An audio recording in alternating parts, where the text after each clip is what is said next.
오늘날은 학교의 교사들의 교권이 많이 추락했고 또 사회 전반에 걸쳐서 권위가 추락한 시대가 되어서 우리가 옛말에 군사부 일체다 이런 말이 있었지 않습니까? 또 스승의 그림자도 밟아서는 안 된다는 이런 말을 우리가 예전에는 들었는데 오늘날에는 이런 말들이 아주 무색한 시대가 되었습니다. 예전에는 누가 저에게 네 부친의 함자가 어떻게 되시냐 이렇게 물으면 저는 집에서 이렇게 배웠어요. 제 부친의 함자는 홍, 길자, 동자입니다. 이렇게 이제 뒤에서 이제 글자 자자를 붙여가지고 그렇게 말을 해야 된다고 이렇게 어려서 가정교육을 배웠어요. 그만큼 이제 아버지와 스승과 또 옛날에는 또 임금님이 있었으니까 그래서 이제 군사부 일체다 그렇게 얘기를 한 것 같아요. 오늘 본문은 하나님의 이름에 대해서 우리 믿는 자들이 어떻게 불러야 하는지에 대해서 말씀을 해주고 있습니다. 육신의 아버지와 스승님의 이름조차 그렇게 각별하게 불러야 한다면 하나님의 이름을 부르는 것에 대해서는 더더욱이 우리가 주의해서 불러야 할 것입니다. 오늘 본문 말씀 3계명의 말씀을 한번 보십시오. 너는 네 하나님 여호와의 이름을 망령되게 부르지 말라고 하십니다. 그리고 여호와는 그분의 이름을 망령되게 부르는 자를 죄 없다 하지 아니하리라 이렇게 말씀을 하십니다. 여러분 이름은 그 사람의 자존심이죠. 그래서 이름을 더럽힌다 이러면은 그 인격이 모독을 받고 또 명예가 훼손된다 이런 이제 의미로 우리가 많이 쓰죠. 그래서 일단 하나님의 이름을 부르지도 않고 찾지도 않는 자가 사실은 세상의 거의 전부라고 할 수가 있죠. 그런데도 그 가운데서 아주 극히 소수의 사람들만이 사실 하나님의 이름을 부르는데 이 제3계명은 그마저도 하나님의 이름을 똑바로 불러야 한다라고 말씀을 하는 거죠. 하나님의 이름을 망령되게 부른다는 말은요, 하나님의 거룩한 영광과 위엄에 걸맞게 그렇게 거룩하고 의롭게 하나님의 이름을 불러야 한다는 것입니다. 그래서 칼빈이 이 기독교 강요에서요, 이 3계명의 목적에 대해서 설명을 하면서 이렇게 말합니다. 이 3계명은 하나님께서 자기의 이름의 존엄성을 우리가 거룩하게 받들기를 원하시는 것이다. 하나님의 이름을 공경하고 경건하게 경외하도록 그래서 우리가 열성과 주의를 다하라고 3계명이 명령으로 주어져 있다. 이렇게 말했습니다. 특히 구약 성경에서 하나님께서 자기 백성 이스라엘을 애굽에서 구원하시고 그리고 광야에서 인도하시며 이 가나안 땅으로 들어가게 하실 때 하나님께서는 그분의 이름을 매우 중요하게 강조하셨어요. 그래서 10계명 중에서 이 제3계명을 하나님의 이름에 대한 조항으로 이렇게 두실 정도로 하나님께서는 자기의 이름을 매우 중요하게 여기십니다. 왜냐하면 이것은 하나님의 영광과 직결되어 있기 때문에 그래서 하나님께서 자기의 이름을 얼마나 소중하게 여기시는지를 우리가 알 수가 있습니다. 심지어 주님께서 주기도문으로 우리를 가르치실 때도 첫 번째 문장에 하나님의 이름에 대해서 말씀하고 있죠. 하늘에 계신 우리 아버지여, 이름이 거룩히 여김을 받으시옵소서. 이렇게 가장 먼저 이렇게 먼저 주님께서 기도문에다가 다 이걸 가르쳐 주시는 거예요. 그 얼마나 하나님의 이름을 예수님조차 존귀하게 여기셨는지를 우리가 알 수 있는 거죠. 하나님께서 아담을 창조하신 후에 가장 먼저 시키신 일이 있어요. 그게 뭐냐면 동물들을 아담한테로 다 이끌고 가시고 지나가게 하실 때 아담이 이 동물들의 이름을 어떻게 짓는지 하나님께서 이렇게 지켜보시는 거예요. 하나님께서 흐뭇해 하시면서 아담이 각 동물들이 다 지나가는 걸 볼 때마다 보는 즉시로 이름을 붙여주는 거예요. 야, 너는 오랑우탄이라고 해라. 너는 호랑이다. 예? 너는 사자다. 너는 여우다. 토끼다. 코끼리다. 예? 너는 낙타다. 이러면서 다 이름을 붙여주는데, 이처럼 여러분, 하나님께서 아담에게 주신 지성은요, 이 사물의 본성을 파악하고 직관할 수 있도록 하나님께서 능력을 주신 거예요. 아담이 처음 만들어졌을 때 그가 무슨 학습을 했거나 또는 경험을 통해서 이름을 아는 것이 아니죠. 바로 그 자리에서 즉시 그 동물의 본성을 파악해가지고 그 동물의 특징에 걸맞는 이름을 붙여주는 것.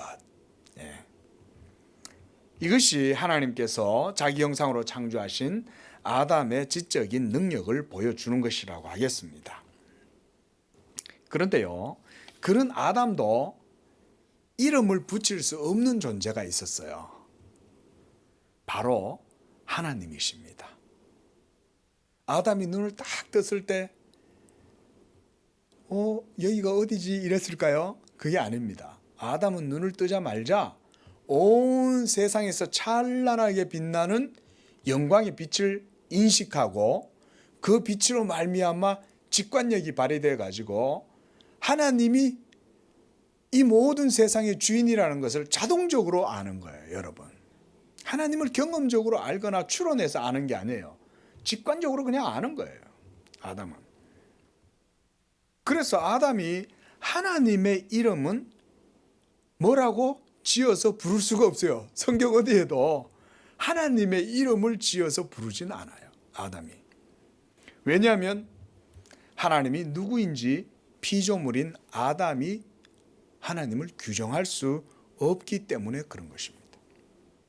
또한 이 세상의 언어와 기호나 또 이 세상의 모든 의미들을 다 통칭해서 하나님께 갖다 붙여도 하나님의 이름을 명명할 수는 없어요. 네임드, 이름을 붙일 수가 없어요. 그렇기 때문에 딱히 하나님의 이름을 아담이 뭐라고 부를 수가 없었던 것이죠. 그렇다고 해도 아담이 하나님이 어떤 분인가 모르는 건 아니었어요. 그렇죠? 아담은 하나님을 가장 잘 아는 존재였어요. 그래서 아담에게는 하나님은 어떤 분입니까?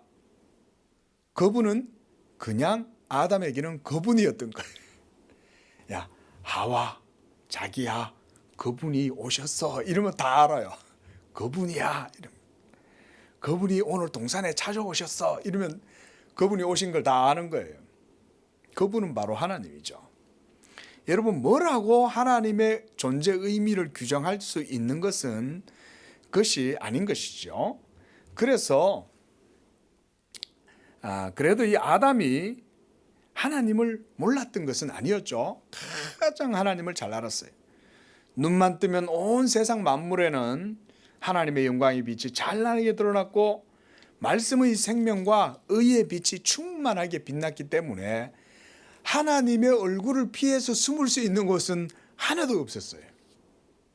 그래서 최초의 아담은 하나님을 즐거워했고 그분의 빛을 보고 기뻐하고, 그리고 그 빛 안에서 아담의 의식은 가장 판명한 의식 상태로 모든 사물과 질서를 하나님의 말씀을 따라서 판단하고 규명하고 또 그 말씀을 따라서 이 온 세상을 지배하고 다스렸던 거예요. 그게 아담의 지적인 능력, 영적인 능력이었어요. 우리가 여러분 동양 사상가 중에 여러분 노자 이러면 뭐 철학을 모르는 분도 다 알고 있습니다. 이 노자. 이 노자가 도덕경이라는 책을 썼잖아요. 그 1장에 이 가장 중요하고 유명한 말을 했습니다. 뭐라고 했냐? 이 철학자가 이렇게 말했어요. 도가도 비상도, 명가명 비상명. 뭐 그 뒤에도 계속 이 한자가 쭉 있습니다. 이 첫 구절만 해도 이게 너무 유명해요. 도가도 비상도, 명가명 비상명. 자, 이 뭐냐면요. 도라고 부르면 그것은 진정한 도가 아닌 것이며, 이름을 붙여서 부를 수 있는 그것의 이름은 진정한 존재가 이름이 아니다. 이런 의미입니다. 제 나름대로 해석을 해본 거예요. 자, 이 노자의 이 말은요, 일면 크게 틀리지 않습니다. 철학적으로 보자면 아주 훌륭한 표현이고 훌륭한 사상이라고 할 수가 있어요. 그러나 여러분 어떻습니까? 앞서 말씀드렸던 아담에게 있어서는 어때요? 노자처럼 그렇지가 않아요. 아담의 상태는 죄로 인해서 부패한 상태가 아니라 원의의 상태, 그대로 하나님의 형상을 가지고 있는 아담에게 있어서는 하나님은 하나님이라고 부를 수 있었던 거예요. 왜냐하면 하나님을 그대로 알기 때문에. 그래서 아담이 하나님의 이름을 짓지 않았지만 그가 하나님을 몰랐던 것은 아니었던 것처럼 아담이 바로 그렇게 하나님을 마음속으로 그분이라고 생각하면 그분은 온 천지 만물 가운데 찬란하게 빛나는 영광, 지혜의 하나님 그분 자신이었던 거예요. 자, 그래서요, 하나님께서 타락한 인류를 이렇게 구원하시기 위해서 이제는 자기의 이름을 새롭게 알려주셔야 했는데 그 이름이 바로 여호와이십니다. 또 어떤 분들은 야훼다 이렇게 부르는데요. 뭐 여러분 야훼라고 부른다고 해서 그 이름이 더 특별하고 여호와라는 이름보다 야훼라는 이름이 뭐 더 대단하다 이런 식으로 생각하시는 분들이 있는데 여러분 그거는요 미신입니다. 그거 별 의미 하나도 없어요. 뭐 야훼라고 부른다고 해서 그렇게 부르는 자신의 신앙이 더 대단하지도 않고 여호와라고 부른다고 해서 야훼라는 이름보다 그 뭐 의미가 더 떨어지고 이런 것도 전혀 없습니다. 여러분 그런 거에 괜히 신경 쓰실 필요 없어요. 하나님께서 자신의 이름을 우리 죄인들에게 알려주셨다는 것은 우리 인생들에게 있어서 매우 중요한 의미를 가져요. 그래서 오늘 하나님께서 제3계명에서 하나님의 이름을 언급해 놓고 계시는 거예요. 하나님은 자기의 영광을 위하시지만 동시에 하나님의 계명은 우리 영혼의 구원과 영적인 유익을 위해서도 하나님은 주십니다. 너는 나 외에 다른 신을 섬기지 말라 할 때 그거는요 하나님이 이기적인 분이기 때문에 하나님만 섬기라고 얘기한 게 아니에요. 그거는 우리 사람이 살아가는 생명의 조건이기 때문에 우리한테 하나님이 그 말씀을 해 주시는 거예요. 우상을 섬기지 말라는 것도 우리 자신들을 위해서 그렇게 하시는 거예요. 물론 하나님도 우상 섬기는 것을 가장 싫어하시지만 우상을 섬기면 결국 누가 손해예요? 우리가 손해고 우리가. 그 하나님의 이름을 망령되이 일컫지 말라고 하는 이 제3계명의 목적도 그래서 먼저는 하나님께 영광이지만 우리들에게도 굉장히 영적인 유익을 주는 그런 계율이다. 그래서 여러분 중요한 것은 뭐냐? 하나님의 이 이름을 통해서 그분이 어떤 분이시고 또 그분은 어떤 일을 하시는 분인가를 이 이름을 통해서 우리에게 계시해 주시는 거예요.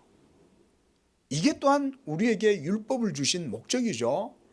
율법의 가장 기본적인 목적은 우리 믿는 자들로 하여금 하나님을 사랑하고 그 사랑 가운데에서 또한 하나님의 영광을 드러내고 이웃을 사랑하는 것 아니겠어요?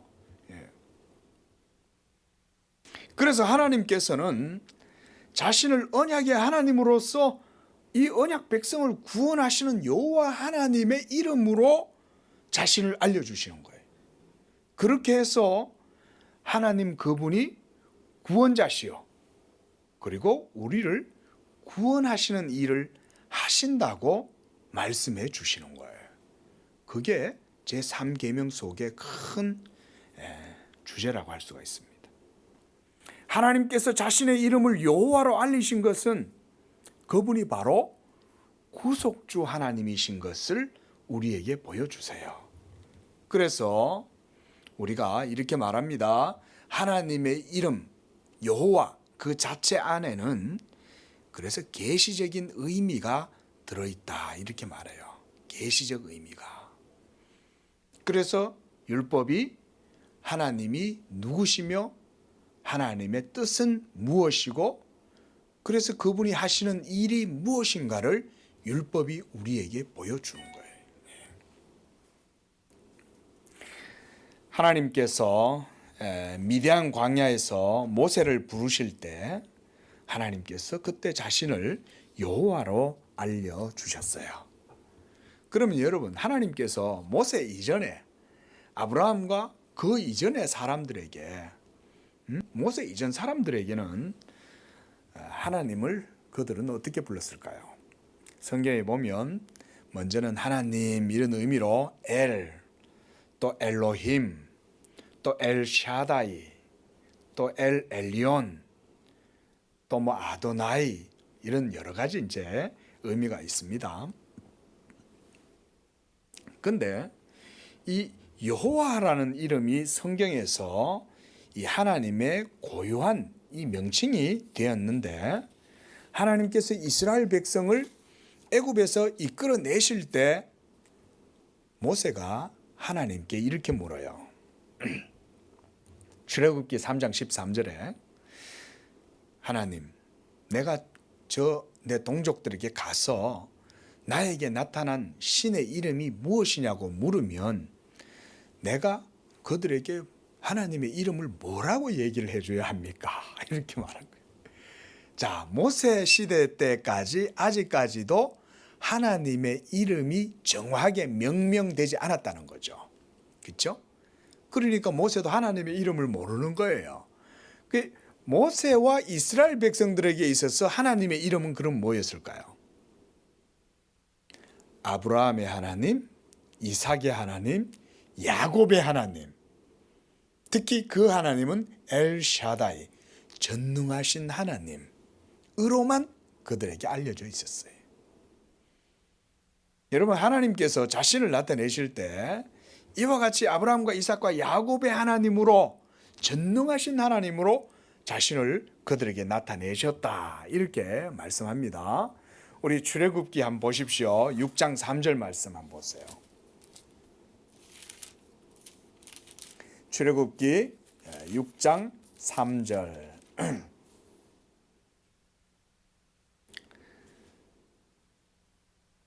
시작. 내가 아브라함과 이삭과 야곱에게 전능의 하나님으로 나타났으나 나의 이름을 여호와로는 그들에게 알리지 아니하였다 그랬습니다. 그러니까 아브라함과 이삭과 야곱에게 하나님께서 나타나실 때 특별히 여러분 창세기 17장과 그 다음에 창세기 35장 이런 데 보면 하나님께서 나는 전능한 하나님이다 이렇게 하나님께서 족장들에게 자신을 나타내 보이셔요.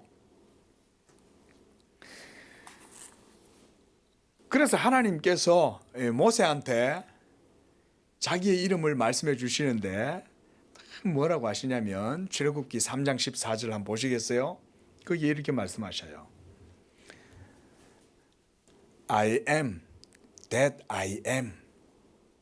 나는, 번역하면 나는 나다 이 얘기죠. 예. 그 우리 성경에서는 번역은 스스로 있는 자가 나를 너희에게 보내셨다 하라. 이렇게 스스로 있는 자. 그렇죠? 여러분, 하나님의 이름을 우리가 뭘로 부르겠어요? 그 어떤 것으로도 하나님의 이름을 우리가 규정할 수가 없어요. 의미도 단정할 수도 없고 명명할 수도 없어요. 하나님의 이름은. 왜? 우리는 모든 것에 이름을 지을 때 어떤 것을 통해 가지고 이름을 짓잖아요. 기호가 있어야 되고 의미가 있어야 되고 또 사물에 비추어 가지고 반대 의미를 얘기하든지 이런 개념들이 그런 형태로 서지만 하나님의 존재는 그 어떤 것으로도 할 수가 없는 거예요. 그러니까 하나님은 나는 그냥 스스로 있는 자야. 나는 나야. 이 얘기 한마디로. 예? 하나님께서 자신의 이름을 말씀하실 때 이렇게 빗대어 말씀하실 수 없었기 때문에 자기 자신을 그저 나는 나 자신이다 라고밖에 말씀하실 수 없는 거예요. 이게 오직 여러분 하나님만이 자신의 이름을 말씀하실 때 나는 나지 이렇게 말씀하는 거예요. 예? 이건 하나님밖에 이렇게 말씀할 수 있는 존재가 없어요. 그렇다면 왜 하나님께서 이 제3계명에서 자기의 이름을 이렇게 중요하게 강조하실까요? 너희는 나 여호와 너희 하나님의 이름을 망령되이 일컫지 말라. 왜 그렇게 하나님이 이 10가지의 계명 중에 이 하나님의 이름에 대한 계명을 이렇게까지 강조하셨을까? 그만큼 중요하니까 그렇겠죠.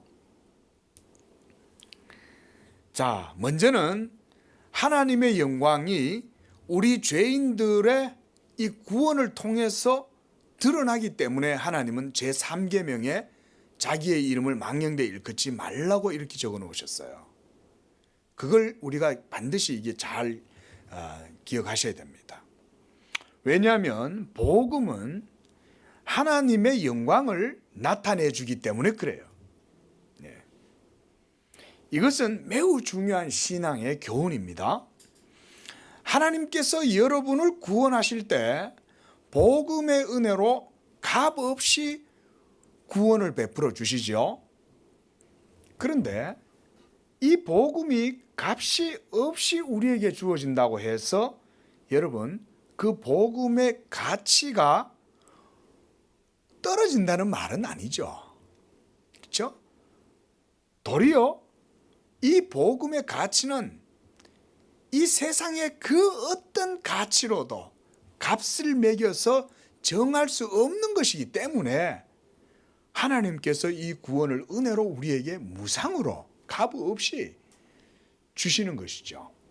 예? 그게 그러니까 복음이 가치가 있는 거예요. 이 세상의 그 어떤 것으로도 견주거나 그걸 구입할 수가 없어요. 그러나 바로 이 값없이 베풀어 주시는 구원의 복음에 하나님의 영광이 계시되고 있는 거예요. 그래서 하나님께서 복음 자체를 귀하게 여기시는 것은 바로 이 복음에 하나님의 영광이 나타나기 때문에 이 복음을 하나님이 가장 귀하게 여기시고 심지어 하나님이 이게 너무 귀하니까 만세 전부터 이걸 감춰 놓으셨어요. 쉽게 안 드러내버려요. 피타고라스도 발견을 못했어. 그 어떤 뛰어난 천재적인 세계적인 과학자와 수학자도 그 비밀은 못 풀어요. 왜? 하나님의 영광이 그 복음 가운데 있기 때문에 하나님이 자기 영광을 위하여 만세 전부터 하나님 안에 은밀하게 이 복음을 감추어 놓으신 거예요. 여러분 귀한 거는 쉽게 안 드러내 보이죠? 예? 가장 귀한 거는 감춰놓고 이게 너무 귀하니까 다른 사람들한테는 안 보여줘. 왜 너무 귀한데? 그러니까 고이 자신만 간직하고 자신만 그거 보면서 즐거워하고 기뻐하는 거예요. 그리고 그 가장 귀한 거는 누구한테 보여주겠어요? 자기가 가장 합당하다고 여기는 자한테는 그 가치를 함께 나누고 즐거워하겠죠. 그게 바로 복음의 진주인 거예요. 복음의 진주. 그래서 사도 바울은 복음에는 하나님의 의가 나타난다 이렇게 말했습니다. 그래서 하나님의 의가 나타나지만 사람의 행위로 말미암는 구원이 아니라 하나님께서 값없이 베풀어 주시는 은혜로 믿음으로 구원을 받게 하심으로써 이 복음을 통해서 하나님의 영광이 드러나게 하신다는 거예요. 그래서 하나님께서 자기의 이름을 함부로 자기의 이름이 모독을 당하거나 경멸을 당한다든지 조롱과 멸시를 당하는 것을 하나님이 방지하시기 위해서 이 값없이 주시는 은혜를 모든 사람들에게 보편적으로 베풀어 주시지 않는 거예요. 너무 귀하기 때문에. 잘 들으세요. 이게 너무 귀해서 하나님은 구원을 만민들에게 다 주시지 않아요. 오직 하나님께서 기뻐하셔서 자기의 이 은밀한 영광을 보여주시기를 원하는 합당한 자들, 택한 자들에게 이 보배로운 비밀을 보여주기를 기뻐하시는 거예요. 그가 바로 누구였냐? 아브라함이었다. 아브라함은 천하 만민의 아비가 될 것이 아니냐. 내가 그를 통해서 그 자손들에게 의와 공도를 행하게 하려고 내가 그를 택하지 아니하였느냐.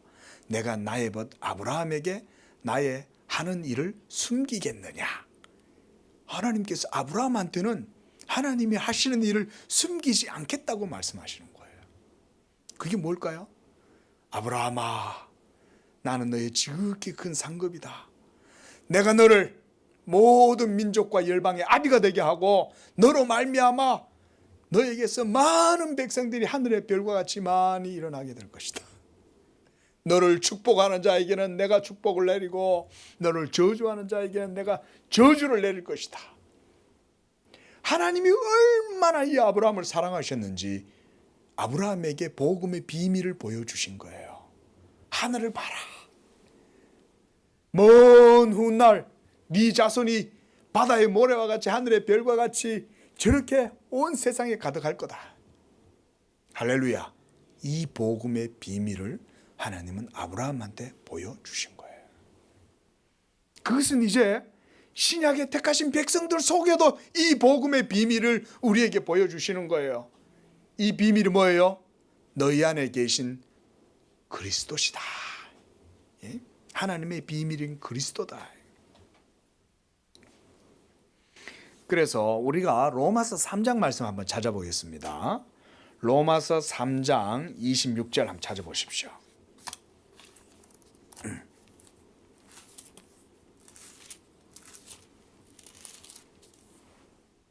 3장 26절.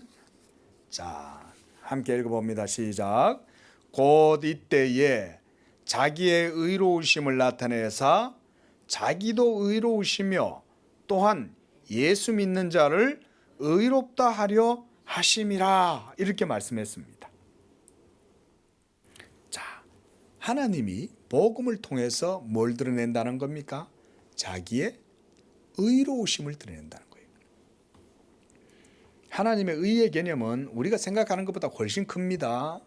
그 속에는 하나님의 이름, 하나님의 의, 하나님의 거룩하심, 하나님의 영광, 이 모든 것들이 그 의라고 하는 개념 속에 다 들어가 있어요. 그게 바로 복음이 그 의를 드러내 보이잖아요. 그래서 하나님께서 자기의 의로우심을 드러내시고 동시에 이 복음으로 예수 믿는 자들을 의롭다고 하심으로 그들도 하나님이 의로 구원을 하신다. 놀라운 진리가 이 말씀 속에 있습니다. 자, 우리가 예정론을 그래서 다양한 측면에서 그 교훈과 의미를 우리가 생각해 볼 수가 있습니다. 예정론. 하나님께서 자기의 기쁘신 뜻에 따라서 어떤 자들은 만세전에 하나님께서 긍휼의 그릇으로 택하셨다.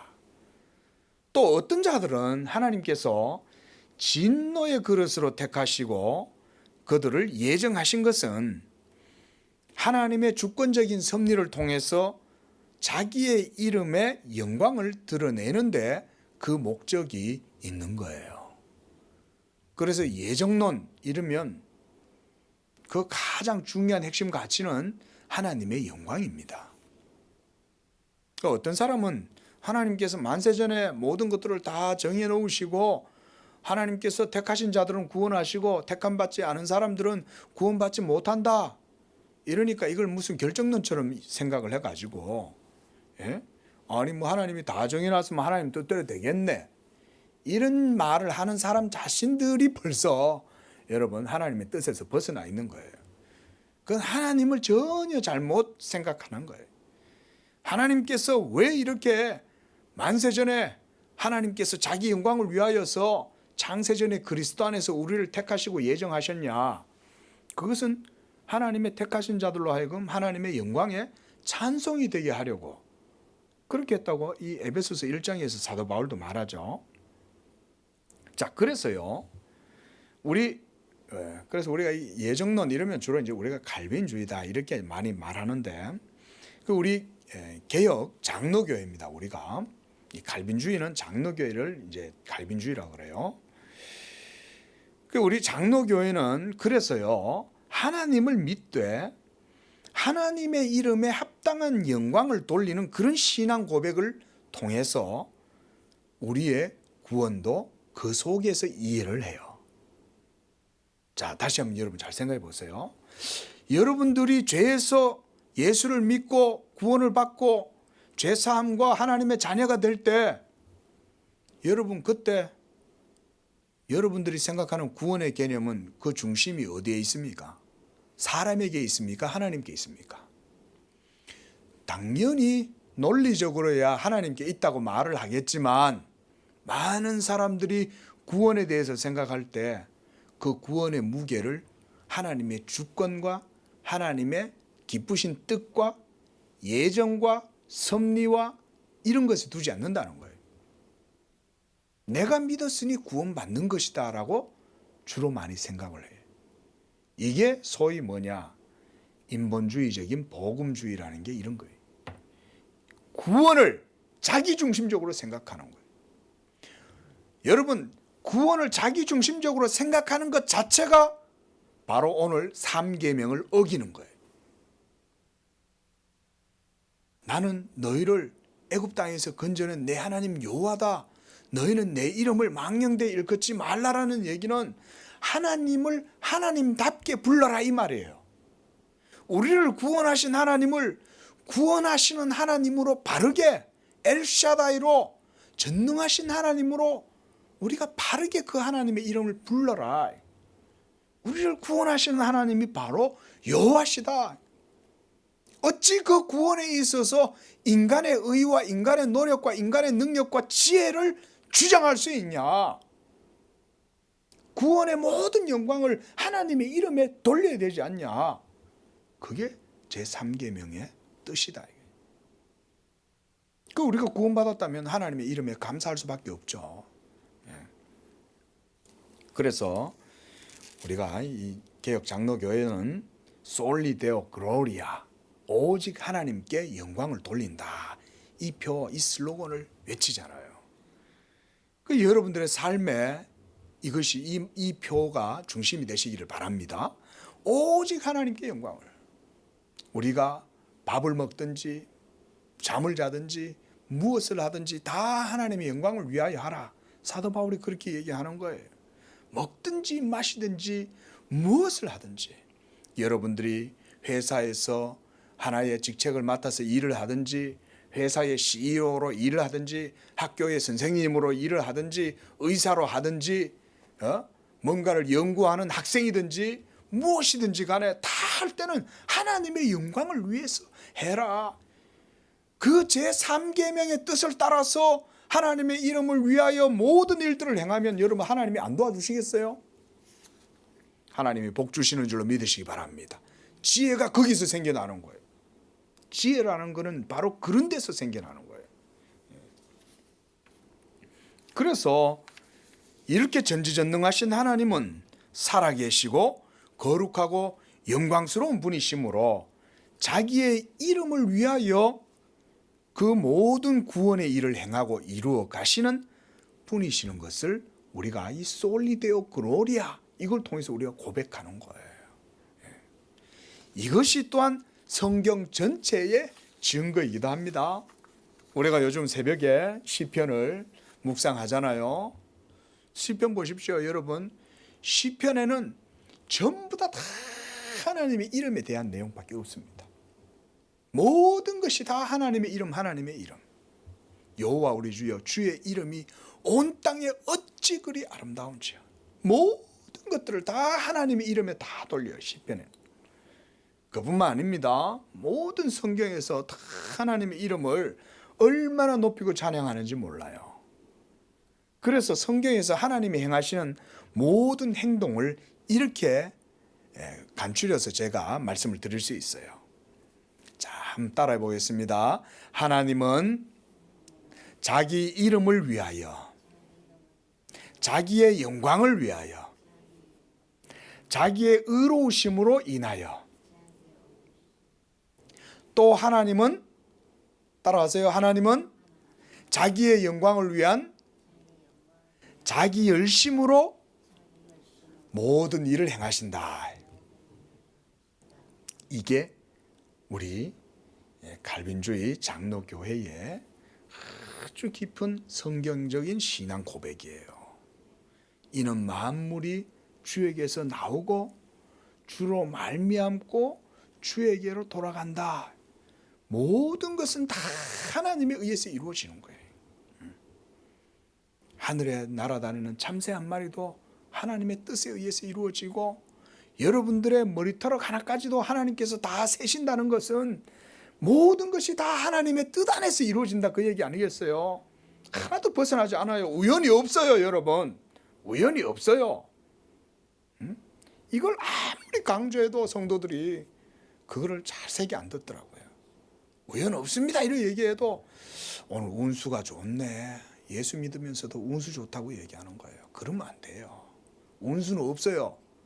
여러분이 지금까지 살고 있는 것도 하나님이 생명을 붙들고 있으니 여러분이 살고 계시는 거예요. 지난밤에 죽을 수도 있었어요. 지난밤에 혈관이 막히고 심장에 갑자기 막 급성 심근경색이 오고 뇌에 막 혈관이 막힐 수도 있었지만 하나님이 여러분들을 살려주시는 거예요. 병이 들어서 죽을 뻔했는데 하나님이 모든 병마를 여러분들에게서부터 다 떠나가게 해주시는 거예요. 예. 여러분, 바로 이런 분이 바로 하나님입니다. 하나님의 이름을 망령되이 일컫지 말라는 말을 거꾸로 뒤집으면 무슨 말이겠어요? 하나님의 이름에 합당하게 영광을 돌려야 된다, 이 말 아니겠습니까? 그만큼 하나님은 자기의 이름을 너무나 소중하게 여겨요. 이사야 43장 우리가 7절 말씀 우리 한 번 더 펴봅니다. 이사야 43장 7절.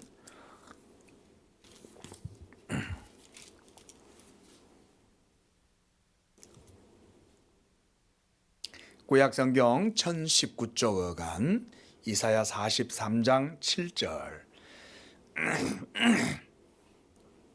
찾으셨죠? 시작.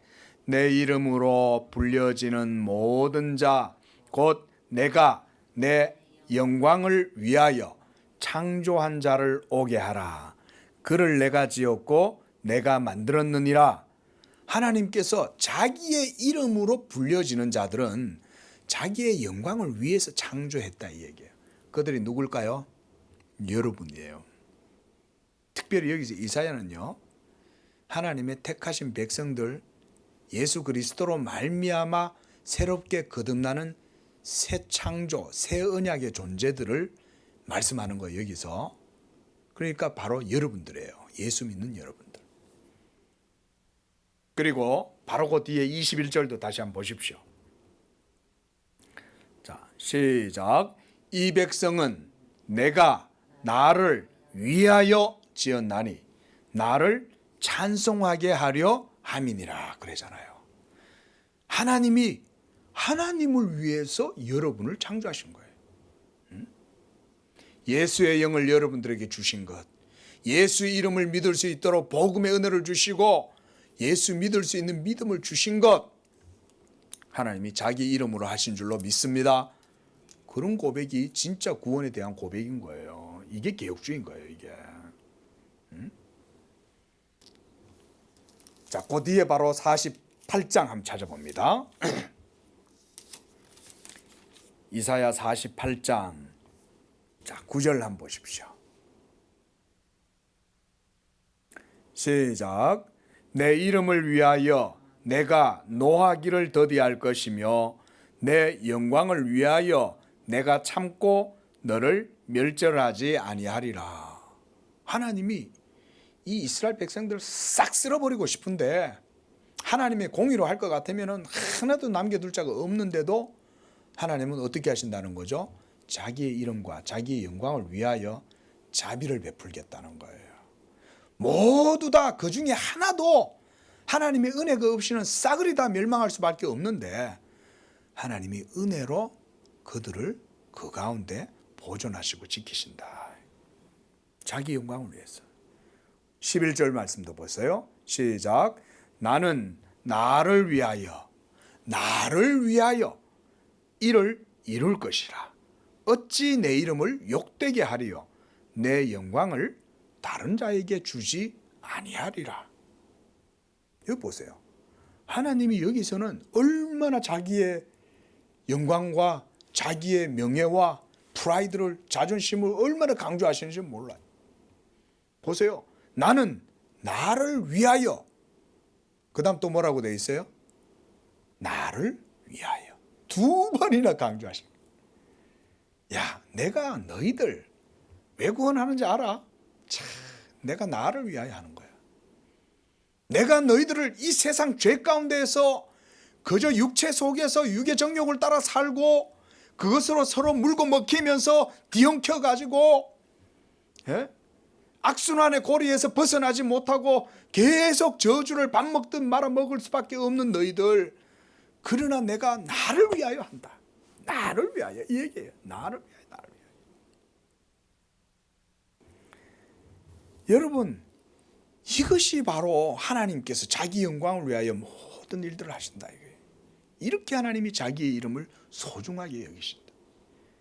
그 이름이 바로 여러분들에게 있는 줄로 믿습니다.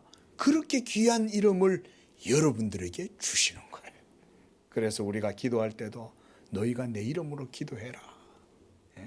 무엇이든지 내 이름으로 구하면 내가 듣고 다 시행할 것이다. 여러분, 하나님이 자기 이름으로 우리에게 맹세를 하신 거예요. 얼마나 여러분 감사한지 모릅니다. 또 시편 23편 여러분들 다 외우시죠? 그런데 그 시편 23편 3절에도 다윗은 이렇게 고백해요. 그가 자기 이름을 위하여 성도를 의의 길로 인도하신다. 이렇게 고백합니다. 자기 이름을 위하여. 또 시편 106편 8절에서도 여호와께서는 자기 이름을 위하여 그들을 구원하셨다. 이렇게 말합니다. 또 143장 11절에도 여호와여 주의 이름을 위하여 나를 살려 주시옵소서 이렇게 기도해요. 여러분, 이게 언약에 호소하는 기도다. 우리가 이렇게 말씀을 드립니다. 언약에 호소하는 기도. 언약에 호소한다는 얘기는 하나님의 이름을 붙들고 그 하나님의 이름의 영광을 위하여 기도하는 거예요. 하나님, 내가 정말 별 볼 일 없고 아무 자격 없고 아무 공로 없고 내가 하나님 앞에서 그저 무익한 존재지만 하나님이 선하심으로, 하나님이 의로우심으로, 그래서 하나님의 이름으로 나를 자비를 베풀어 주시고 구원해 주시옵소서. 이게 언약에 호소하는 기도입니다. 자, 여러분, 하나님의 영광은 또한 삼위일체 하나님의 영광입니다. 이게 또 이 말씀에서 중요합니다. 그래서요, 여러분, 우리가 하나님의 존재를 삼위일체로 이렇게 존재론적 삼위일체다 이렇게 고백하잖아요. 그러면 이 삼위 하나님께서 경륜적으로는 영원부터 영원까지 성자께서는 성부 하나님의 영광을 영원히 찬양하시는 거예요. 그리고 그 영광으로 성자 하나님은 기뻐하시는 거예요. 이 하나님, 성부 하나님에 대한 성자 하나님의 기쁨은 끝이 없어요. 영원하신 거예요. 그리고 또한 이는 내 사랑하는 아들이요 할 때 아버지께서 성자 예수님을 사랑하시는 것도 끝이 없는 거예요. 영원토록 성자 하나님을 성부 하나님께서 사랑하시는 거예요. 그리고 또한 성령께서도 이와 같이 성부 하나님과 성자 하나님의 영광을 영원토록 찬양하고 높이시는 것이 바로 존재론적인 삼위일체 하나님 안에 있는 하나님의 아심이에요. 자기를 아시는 거예요. 그렇게. 그래서 이사야서에 보면 이사야가 6장에서 천상에 계시는 여호와의 영광을 보았어요. 그래서 그 하나님의 영광을 이사야가 보고 뭐라고 노래하냐면 이렇게 말했어요. 우시야 왕이 죽던 해에 내가 본즉 주께서 높이 들린 보좌에 앉으셨는데 그의 옷자락은 성전에 가득하였고, 여기서 여러분 그의 옷자락 할 때 그는 누굴까요? 당연히 예수님이죠. 스랍들이 예수님을 모시고 섰는데 각기 예수님 앞에서 6날개로 천사들이 막 예수님을 모시고 있는 거예요. 그래서 천사들이 날개가 몇 개냐면 6개야. 왜 주님을 모시고 서 있는 천사들은 날개가 6개일까? 괴물인가? 아니에요. 주님을 모시기에 적합한 천사들이기 때문에 날개가 6개인 거예요. 그래서 2개로는 뭘 하냐면 자기의 눈을 가리는 거예요. 왜? 주님의 영광을 직접 볼 수가 없는 거예요. 그 여호와의 영광을 보지 못하니까 천사들도 자기의 그 거룩한 날개로 자기의 눈을 가려요. 그리고 밑에 있는 2개의 날개로는 자기의 발을 가려요. 그럼 중간에 있는 2개의 날개는 뭘 할까요? 날고 있는 거예요. 하나님 앞에서.